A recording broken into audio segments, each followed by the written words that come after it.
شروع اللہ کا نام لے کر جو دلوں کے راز بہتر جانتا ہے اور نہایت رحم والا ہے۔ لاکھوں کروڑوں درود و سلام حضور پاک صلی اللہ علیہ وآلہ وسلم پر اور ان کی آل پر۔ امید ہے کہ آپ خیریت سے ہوں گے۔ اللہ تعالیٰ سے دعا ہے کہ آپ کو اللہ تعالیٰ خیریت سے رکھے، اپنی حفظ و امان میں رکھے، پریشانیوں سے دور رکھے، آمین ثم آمین۔ پھر آپ سے التماس ہے کہ میرے اس کاوش کو سبسکرائب کریں، شیئر کریں، لائک کریں اور کومنٹس بھی دیں تاکہ ہم اس میں مزید بہتری لا سکیں۔ شکریہ۔ آج کا جو میرا موضوع ہے وہ ہے ذی الحج۔ عشرہ ذی الحج کرنے کے جو کام ہیں وہ ہے 1 ذی الحج سے لے کر 13 کی شام تک کثرت سے تکبیرات پڑھنا۔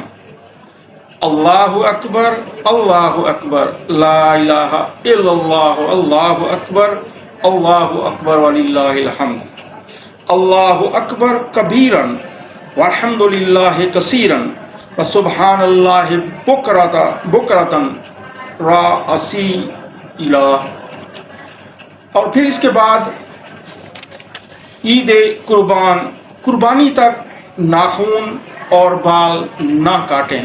جن کا کوئی جانور یا قربانی کے لیے کوئی جانور ہو یا بکرا ہو یا حصہ ہو، وہ عید کے دن تک سنتوں پر عمل کرے اور ناخن اور بال نہ کاٹے، عید کی نماز کا اہتمام کرے، عزیز و اقارب سے ملاقات کرے، اخلاص سے نیت سے قربانی کرے، قربانی کا گوشت کھانا اور دوسروں کو کھلائے، نیکی کا کوئی موقع ضائع نہ کرے، بے مقصد کاموں اور باتوں سے پرہیز کرے، گناہوں سے بچے، اچھی کتابوں کا مطالعہ کرے اور اگر ہو سکے تو اچھی کتابیں تقسیم کرے،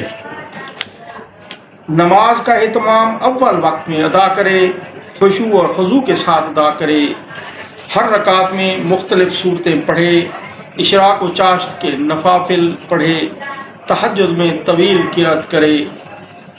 مردوں کا جماعت کے ساتھ نماز ادا کرنا بہت ہی مستحب ہے۔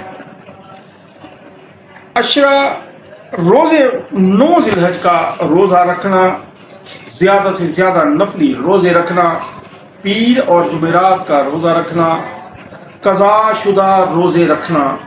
امید ہے کہ عرفہ کے روز گزشتہ اور آئندہ سال کے گناہوں کا کفارہ بن جائے گا۔ خدمت خلق، رشتہ داروں کے ساتھ صلہ رحمی کرے، پڑوسیوں کی خبر گیری کرے، ضرورت مندوں کی مدد کرے، دین کی تعلیم و تبلیغ میں حصہ لے، اجتماعی بھلائی کے کاموں میں رضاکارانہ خدمت انجام دے، دوسروں کا خیال رکھے، زکوٰۃ کی ادائیگی کا اہتمام کرے، زائد ضرورت چیزیں صدقہ کر دے، کوئی پسندیدہ ترین چیز اللہ کی راہ میں دے، والدین، بیوی، بچوں اور عزیز و اقارب پر خرچ کرے۔